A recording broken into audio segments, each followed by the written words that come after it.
Assalamu alaikum урматтуу телекөрүүчүлөр. Назарыңыздарга негизги маселе жана мен Мыктыбек Арыстанбек. Бардыгыңыздарга маалым болгондой, коом сөзсүз адамдардан турат. Ал эми адамдар өздөрүнүн түшүнүгүнө жараша жашоосун уюштурат. Түшүнүк өз кезегинде пикирден турат, ал эми пикир маалыматтан турат. Бүгүнкү биз кыла турган сөз бизге берилип жаткан маалымат бизди коом деңгээлине жеткире алабы? Биздин бүгүнкү маалыматыбыз бизди пикир кылгыдай даражада күчү барбы? Дегеле маалымат саясатында биздин ордубуз кандай? Биз маалымат алуучулардын катарында ээлеген ордубуз кандай? Ушул жөнүндө сүйлөшүп көрөлү. Бүгүнкү негизги маселе сөз эркиндиги.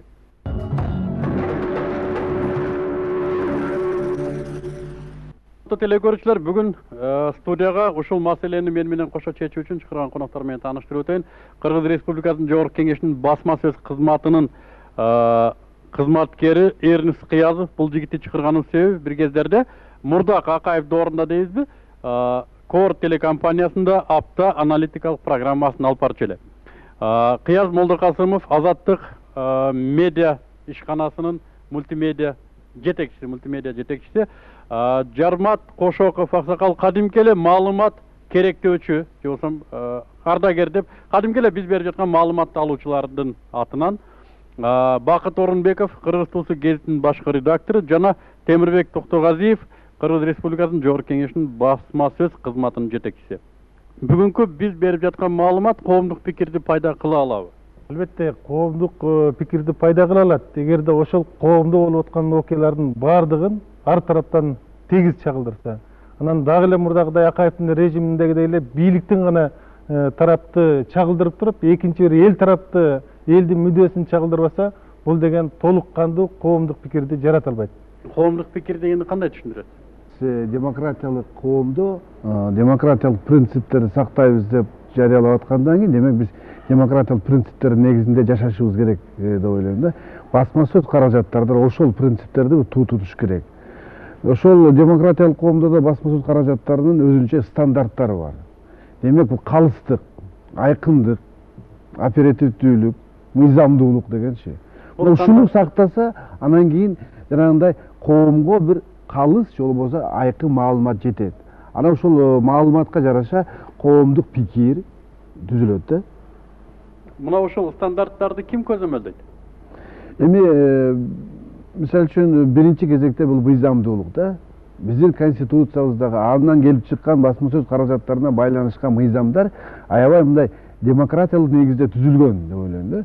Биз ошол журналисттер дагы, кабыл алып аткандар дагы маалыматтар берип аткандар да ошол мыйзамды сактаса эле ошол контролдо кошот деп ойлойм. Андан сырткары ар бир ошо демократиялык мамлекеттерде ар бир басма сөз каражатынын ички журналисттик этикалары бар да. Журналисттик этиканын кодекстери бар. Мына ошолорго да баш ийишет. Анан нар жагы бул адамдык абийир деген өзү да бар да. Демек ошолорду тутуш керек. Азыркы сиздер алып аткан маалымат дейли, Жармат аке, ошо кандай деп ойлойсуз? Кыяз байке айткандай, көп жактуу береби же бир жактуу берилип атабы? 24-августтан кийинки, марттан кийинки окуядан кийин. 24-марттан мурда дайым башка тууралуу берген болсо, азыр уже башка линияда берилип калды. Бирок берилген менен берген передачалар баары эле мурдагы берген кишилер мурдагыны мактагандар, азыр дагы чыгып алып экинчини мактап. Түшүндүрүү иштерин, например, жакшы түшүндүрүп жеткире албай, же газетага ишенбейсиң, же немеден берген, телевизордон берген передачага ишенбейсиң. Сизге көбүрөөк маалымат, кайсы маалымат чындыкта деп ойлойсуз? Радиодон уккан маалыматпы, телевизордонбу же гезиттенби? Мен азыр допустим, Союз маалында бул чындык деп жатып калчубуз. Азыр эми бириге да ишенип болбой калды. Кайсыны эле уксаң, эртеси башкача болуп чыгат, же бир айдан кийин башкача болуп чыгат.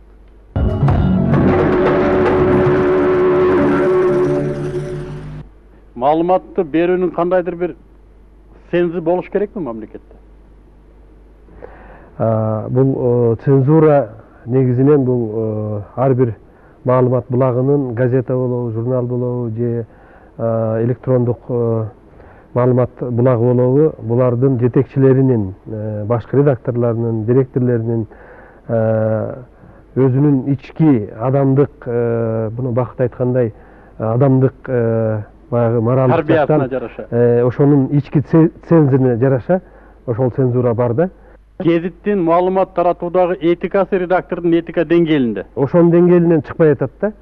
Анан бүгүнкү күндө таптакыр эле басма сөзгө да, телевиденияга да ишенип болбойт деген Жармат акеге мен кошулбайм да. Себеби Кыргызстанда 5 миллион калк болсо, күндө ар бир үйдө телевидение бар, ар бир үйдө телевизор бар. Мына бүгүнкү күндө мына Чүй өрөөнүндө, Ош шаарында, Бишкекте баягы конкуренция да бар да. Мисалы үчүн МТС каналы мындай берсе, КТР каналы мындай берет, НБТ мындай берет, Корт каналы мындай берет деп туруп, ар кайсы адамдар салыштырып, ошол каналдардагы берген жаңылыктарды, информацияны салыштырып туруп, анан өзү тыянак чыгарат да. Эрдин Сагасова, сен мынагу Акаевдин доорунда силердин көрсөтүүңөр, апта көрсөтүүсү башка маалымат мейкиндигинде азаттыкты эске албаганда Кыргызстандагы дээрлик бүт басылмалардын электрондук болобу же кагаз басылмаларынын ичинде болобу, силердин берген информацияңарда кандайдыр бир эркиндик бар эле да. Бул атайлап силерге эркиндик бериле беле же өзүңөрдүн эр жүрөктүүлүгүңөр бул? Мен программаны даярдаганда ушул бир аптада болуп өткөн саясий, мисалы үчүн экономикалык окуяларды карайм дагы, менин өзүмдүн жеке пикирим бар.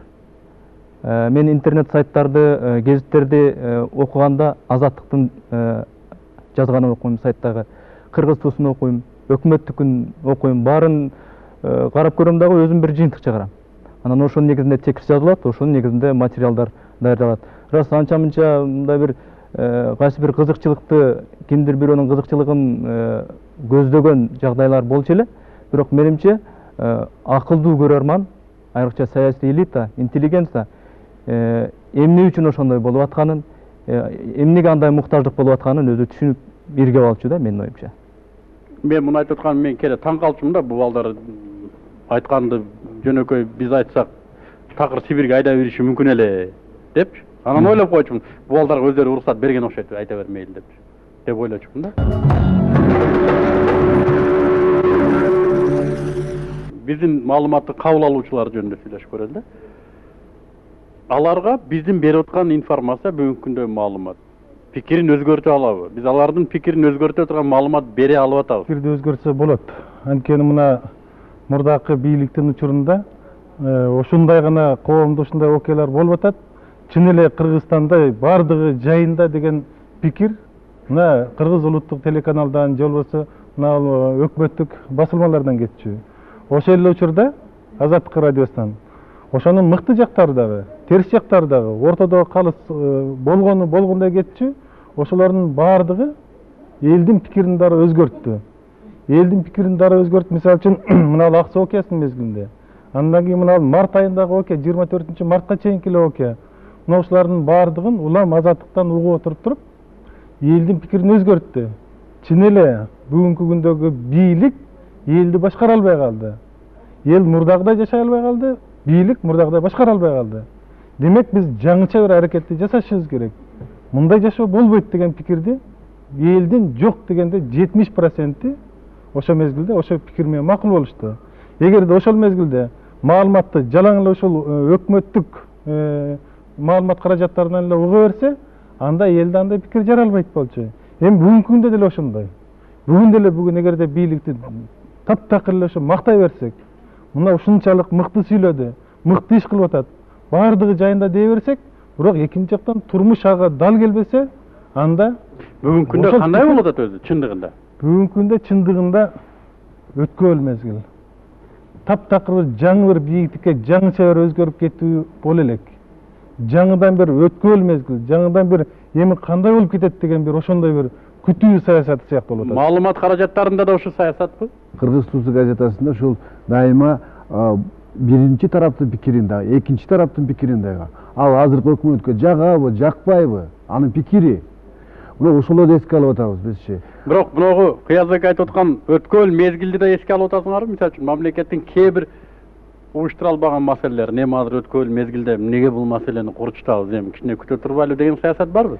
Жок, эгерде ошол маалымат так болсо, маалыматтын булагы болсо, бизде мындай да Самаркандан саман учуптур, тияктан сел алыптыр деп элечи, ушундай сөздү биз ал маалыматты бербешибиз керек.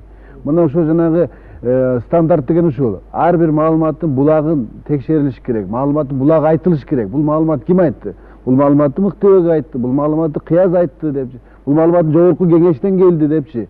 Ошондо маалымат каяктан айтылып, каяктан таркатылып билиш керек да. Мен суроону башкача берейин. Ушу маалыматты берүүдөгү сиздердин гезиттин максаты эмнеде?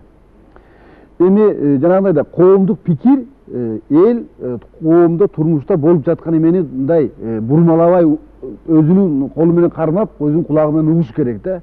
Ошол жашап аткан турмушу менен маалыматтын берген экөө дал келиш керек. Эгер дал келбесе жанагындай революциялар чыгып кетет да. Колуңузду жүрөгүңүзгө коюп туруп айтыңызчы. Азыр ушу маалымат фильтри барбы, жокпу? Бүгүнкү күндө Азаттыкка эми жоктур, ким билет. Азаттык радиосуна биз Американын Конгресс тарабынан каржыланып аткан учурда дагы эч кандай фильтр болгон эмес. И азыр дагы фильтр эч кандай жок бул Азаттык радиосу үчүн.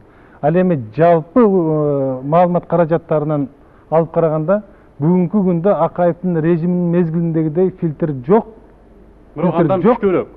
Бирок негедир журналисттердин өзүнүн даярдыгынанбы, же болбосо мурдагы калыптанып калган нерсеби, адамдын, журналисттердин өзүнүн бир көкүрөгүндө фильтрлөө пайда болуп атат, этияттануу пайда болуп атат. Мокоп калгандыгы. Мокоп калгандыгы, даярдыгы бүгүнкү коомго даяр эмес экени көрүнүп калып атат көп жагынанчы. Сөз эркиндиги деген сөз. Ушу кандайдыр бир шкаласы болуш керекпи? Каерге чейин барганда сөз эркиндиги, каерден ары тантырак? Сөз эркиндиги мисалы үчүн сөз эркиндиги менимче мамлекеттин коопсуздугуна гана бир залакасын тийгизчү жагдайлар болсо, муну тыйыш керек. Эркиндик деги эле сөз эркиндиги эмес, эркиндик деген сөздүн өзүн алып карай турган болсок, бул эми абсолюттук эркиндик жок. Муну баарыбыз эле айтып келе атабыз. Мына мисалы үчүн жөнөкөй эле мисал үчүн Кыргыз туусу гезити өкмөттүн төл гезити деп жазылып жүрөт. Бул эми бул туура. Негизи өкмөттүн саясатын, өкмөттүн ошол тууралыгын туура негизде далилдеп көрсөтүшү керек. Бул туура нерсе.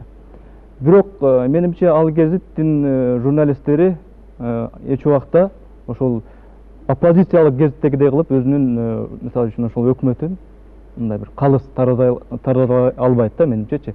Менимче ушул учурда ушул оппозициялык басылмалар ушул өкмөттүн туура эместигин сындап жатат. Ал эми өкмөттүк гезиттер болсо өкмөттүн тууралыгын, чынында эле тууралыгын ушундай далилдеп жатат. Мына ушул күрөштүн натыйжасында бир жыйынтык келип чыгат. Бул мыйзам ченемдүү көрүнүш. Сиздерге кандай маалымат берсе жакшы болот эле? Мына бул берилип аткан түшүндүрүү иштери турмуш менен анчейин дал келбей жатат да. Ошон үчүн мына телевизордон бирдемени берип же радиодон бирдемени бергенде көп кишилер да мен байкаганым сразу же Москвага же немеге алып кетет. Потому что билет, что бул жерде все равно бесполезный дегендей мааниде болуп атат. Каналды башкага бурат десең? Да, каналды башкага бурат. Билет, что бул айтылган сөз аткарылбаган сөз дегендей мааниде болуп атат да. То есть элдин берилип жаткан маалыматка болгон мамилеси ишенбегендик. Ишенбегендик. Анан дагы ушул жокору жактан берилген түшүндүрүү иштери менен айылдагы жашоо такыр дал келбей жатат. Баарын мактап, андай мындай кылып айтат, турмуш ага ылайык эмес.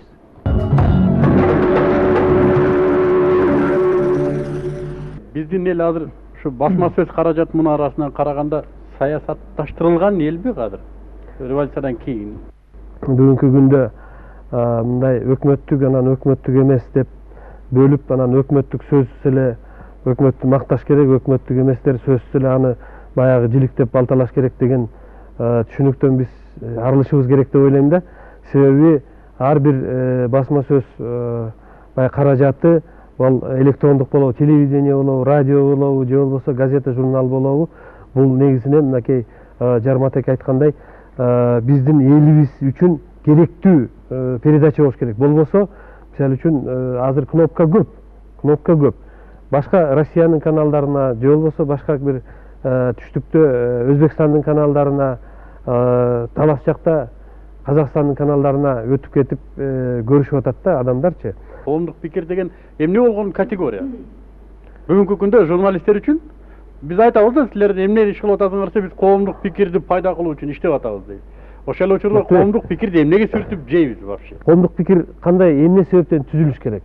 Бул мисалы үчүн бүгүнкү күндөгү биздин президентибиз Бакиевдин жүргүзүп аткан ишин ушуну туура деп көрсөтүш үчүн коомдук пикир түшүшүбүз мүмкүн, же болбосо туура эмес деп, наоборот, момундай каталар кетип атат. Кайсыдыр бир саясий кырдаалдарга жараша пикир болуш керек деп атасыз да? Ооба. Кырдаалга жараша. Жалпысынан мен мисалы үчүн бүгүнкү теманы мындай деп бургум келип атат да. Адамдардын турмушун өзгөртүүчү түшүнүктөрдү пикир дегим келип атат, коомдук пикир. Ой, мынау туура экен, мынау туура эмес экен деп адамдар оңду солду фильтр кыла ала турган деңгээлде коомдук пикир пайда кылсак, менимче Бакиевдин катасы туура эместиги ал секундада чечилчү маселе. Бул бир гана мен айтып атам да, мынакей жөнөкөй эле нерсе. Мына газетадан окуп атсак, мисалы үчүн МСН газетасы же Вечерка газетасы, ой, Кыргызстанда мечиттер көбөйүп кетти, элдин баары террорист болуп баратат дегендей сыяктуу макалалар кетип атат да. Бул коомдук пикир түзүп атат. Биздин коомдук Алардын максаты эмне деп ойлойсуз? Алардын максаты ошол биздин элибиздин исламдашып кетүүгө, же болбосо ыймандуу болуп кетишине бөгөт коюш керек. Мына ошон үчүн алар жанагындай коомдук пикир түзүп атат. Стереотип түзүлүп атат. Келген маалыматты биздин адамдарыбыз текшербегендиктен коомдук пикир пайда болбойт. Эгер келген маалыматты биздин адамдарыбыз, саясий адам болобу, жөнөкөй адам болобу, ошол келген маалыматты ак карасын аныктап билсек, чын эле ошол маалыматтын турмуштагы орду барбы жокпу? Эгер ошол турмуштагы орду бар болгон болсо, коомдук пикир пайда болот. Эгер келип аткан маалыматтын турмуштагы орду жок болсо, коомдук пикир эч качан пайда болбойт. Себеби келген маалымат турмушта башкача болуп атат да. Коомду алдыга түртүш үчүн, өнүктүрүш үчүн коомдун ар бир мүчөсүнүн түшүнүгүн өзгөртүш керек экен да. Туурабы? Түшүнүгүн өзгөртүү үчүн ага берилип жаткан маалыматты биздин мамлекет дейбизби, биз өз басма сөз каражаттары дейбизби, чечмелеп беришибиз керек деп атат. Бул жерде Мыктыбек, мындай да, жанагы тиши чыккан балага чайнап берген аш болбойт деген бар. Анан мисалы үчүн мына бир кандайдыр бир жаңылыкты же болбосо бир нерсени бериш үчүн аны чечмелеп берүүнүн кажети жок. Биздин коомубуз дагы, мисалы үчүн ушул кишилер дагы, окурмандар, телекөрөрмандардын бардыгы тең, балким бизден дагы жакшы разбираться этет ошол нерседечи. Мен буга кошулбайт элем. Мына ушу терроризм темасын уланталы, мисалы үчүн массалык маалымат каражаттарындагы орду боюнча. Терроризмди түп нускасында эмне экенин айтып бере алган адам жок. Ушу кезге чейин. Муну исламга байламайынча айтпаган журналист жок да. Эмнеге атеисттик терроризм жок? Кандай жок? Эгерде ислам терроризм болсо, атеисттик терроризм да болуш керек. Терроризм христиандык терроризм болушу да мүмкүн, католический болушу да мүмкүн. Бул мен ушундан айтам, бул жигиттердин сөзү ушунда, демек чечмелеш керек го. Себеби терроризм десе, селдоронгондун баары террорист болуп чыгып калып атпайбы? Сакалчандын баары террорист болуп калып атпайбы? Стереотип түзүп коюп атат. А биздин массалык маалымат каражаттары демек ушуну чечмелеш керек. Ой, террорист мынау.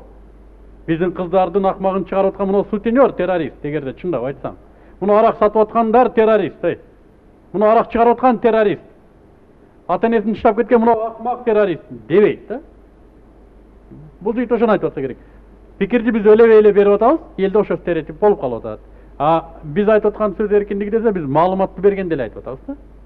Маалыматты так берип коюу. Ушул жерде Мыктыбек, мына чечмелеш керек, угармандарга, көрөрмандарга түшүндүрүп бериш керек дегендин өзү бизди кайра тескери жакка жетелеп коюшу мүмкүн. Чечмелеп бериш керек, түшүндүрүп бериш керек деп журналистке аны такпаш керек. Журналист деген болгону коомдо эмне болуп атат, ошо маалыматты элге бериш керек. Бирок ошол эл, бул дүйнөлүк стандартта ошондой. Журналист эч качан өзүнүн пикирин угарманга же көрөрманга таңгылабаш керек. Бүгүнкү күндө мындай да, бүгүнкү күндө кыргыз эли, Кыргызстандын жарандары ушунчалык саясатташып кетти. Коомдук пикир бул күзгү болуш керек. Ошо күзгүдөн карап туруп, бүгүнкү күндө мамлекетти башкарып аткандар күзгүдөн карап туруп өздөрү эмнени жасап атат. Ошол өздөрүнүн жасап атканын ошо күзгүдөн кандай көрүп атат?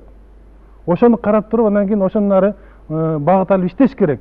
Эгерде антпесе, коомдук пикир менен бүгүн эсептешпесе, өзүнүн өңүн күнүгө күзгүдөн карап турбаса, элдин маанайынан ошонун баардыгын карап турбаса, анда бүгүнкү күндөгү кандай гана мамлекетти башчысы болобу, мамлекетти башкарган адамдар болобу, көп жагынан адашып кетет. Мен ушул жерден ойлойм да, мынагу америкалык массалык маалымат каражаттарындагы алар азыр ушу коюп келаткан тенденция ушундай болсо керек. Маалыматты гана берип коелу, эл өзү жыйынтык чыгарып алсын деген. Ошондой Менимче бул туура эмес. дүйнөлүк Жок, стандарт ошондой. менимче бул туура эмес.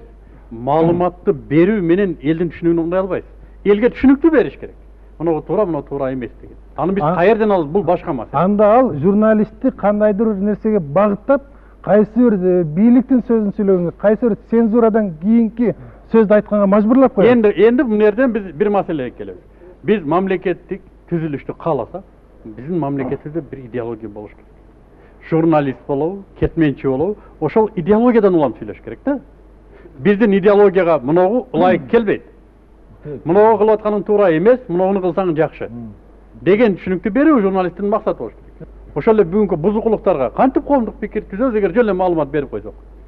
Менимче түшүнүктү өзгөртүүчү коомдук пикирди бере турган массалык маалымат каражаттарына коюлган сөз эркиндиги деген критерий кандай болуш керек? Бизде көпчүлүк учурда информация мындай сухой маалымат берип атабыз. Анан биринчи бетинде мындай маалымат болсо, экинчи бетинде ошого карама каршы маалымат да кетип калып атат да. Муну плюрализм деп атабыз. Бул жерде мисалы үчүн редакциялардын, газеттердин же болбосо мисалы үчүн иман сабагы деген передача кетип туруп, анан артында бир боевикти, голливудский боевик фильмди берсеңер, каяктагы таасир болуп атат да. Бизде ушу программаларды түзгөндө же болбосо жанагы верстка кылганда ушун общий бир мындай жалпы көлөмүн карасак ошондо жакшы болот эле да. Муну үчүн темке идеология керек да. Муну үчүн биз кайсы багытта өнүгөбүз деген идеология керек. Идеология менин түшүнүгүмдө биздин 24 сааттык жашообузду уюштуруп берүүчү интеллектуалдык матрица болуш керек да. Акылыбызга топ келген, жүрөгүбүздү канаттандырган. Мына ошол идеологияны иштеп чыгат десе, ар белен айтып атпайбызбы? Идеология андай болуш керек, мындай болуш керек. Жок, мына ошол матрица иштелип чыкса, сөзүң аралжы мынакей революциядан мурда ачык эле айтылганда, что бизде идеология жок деп, туурабы? Идеология жок. Азыр деле жок, мисалы үчүн. Азыр бүгүнкү күндө калыптанган идеология жок. Мынакей. Сунуш кылынган идеология да жок азыр. Биздин главный идеологубуз бул какой-то узкий нерсени алып калып атышат да. Мисалы үчүн теңирчиликтин немелери кетип калып атат, элементтери кетип калып атат. Ошол эле мына силердин КТР каналыңарда азыр правда алып салдыңар, жанагы рекламный заставкаларды берип атканда күн теңири, же болбосо бир эмелерди ай теңири, жер теңири деп берип атасыңар да.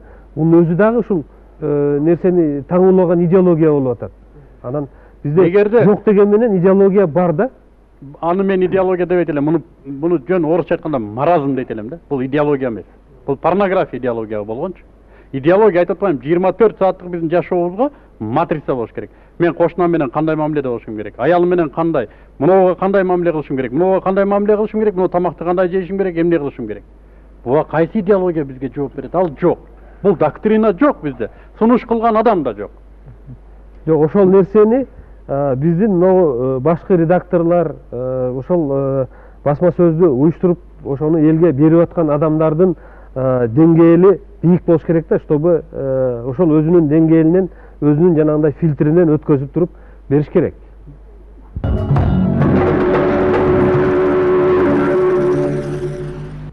Ушул массалык маалымат каражатты иштеген адамдар элдин арасында жүрүп, элдин көйгөйүн билип, анан ошолорго жарашыктуу керектүү нерселерди таратса жакшыраак болот эле.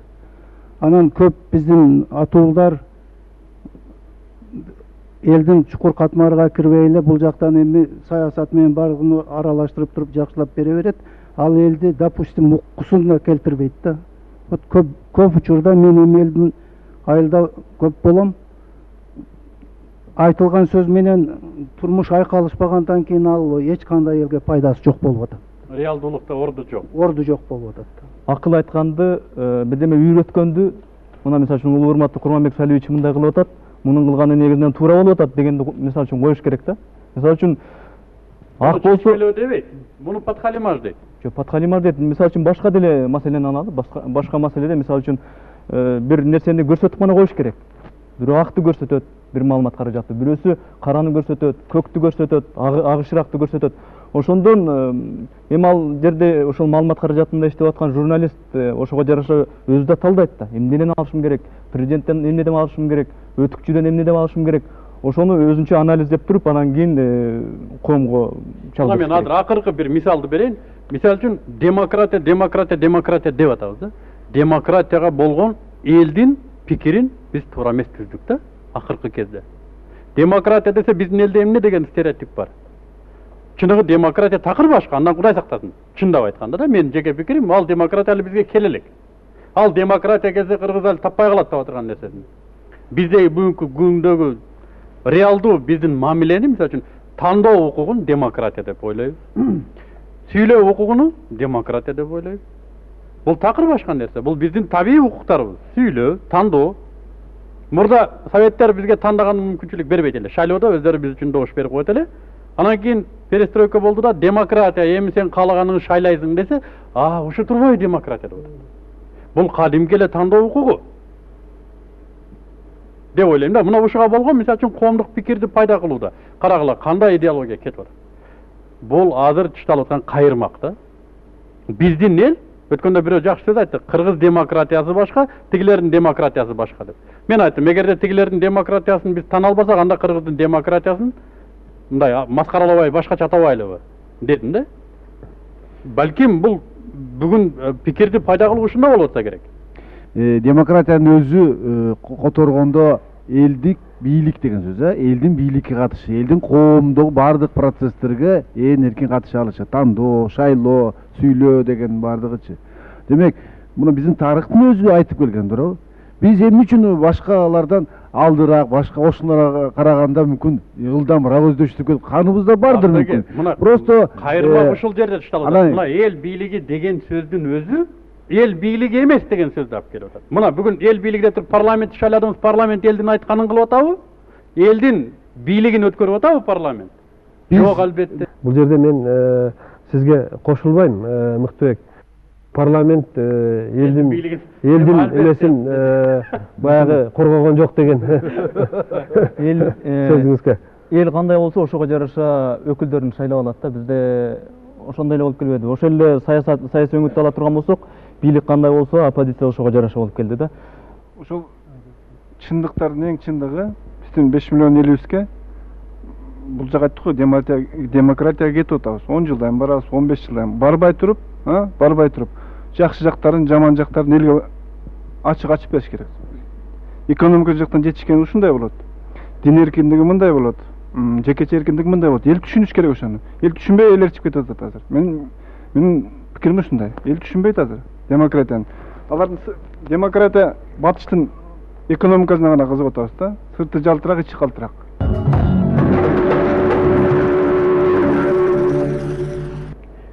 Эми мен түшүнөм, баардыгыбыз адамбыз. Баардыгыбызда коркунуч бар.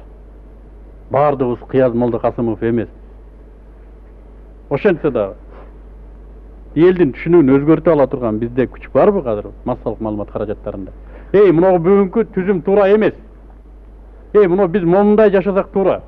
Муногу момундай, кесепети мындай, жакшысы мындай деп түшүндүрүп бере ала турган күч барбы бизде азыр? Андай күч бар. Андай күч бул кыргыз элинин улуу касиети. Сөздүн улуу касиетин кыргыздар мурда дайыма тутуп келген. Андай касиет дагы бар, ал бул чындык. Менимче айтыла турган ойдун баардыгы айтылуу үчүн көптөгөн түндөр керек болсо керек, ага албетте бизде убакыт жетпейт. Дагы эле болсо биздин көздөгөн максатыбыз баягы эле сиздердин пикириңиздерди өзгөртүү. Бүгүн сөз эркиндиги жөнүндө сөз кылдык. Менимче сөз эркиндигин кылуу үчүн биз эркин болушубуз керек. Алгач өзүбүз. Айтайын деген сөз көп эле. Түшүнө тургандар өздөрү түшүнөт. Бирок мен кандайдыр бир ишеничим бар, келечекте бул маселе дагы көтөрүлөт болуш керек. Биз али өзүбүз эркин эмеспиз, айтпадыкпы? Бизди дагы эле болсо көзөмөлдөп турган күчтөр бар. Алар балким өзүбүздүн ичибиздедир. Бул негизги маселе. Келерки жумага чейин, assalamu alaikum.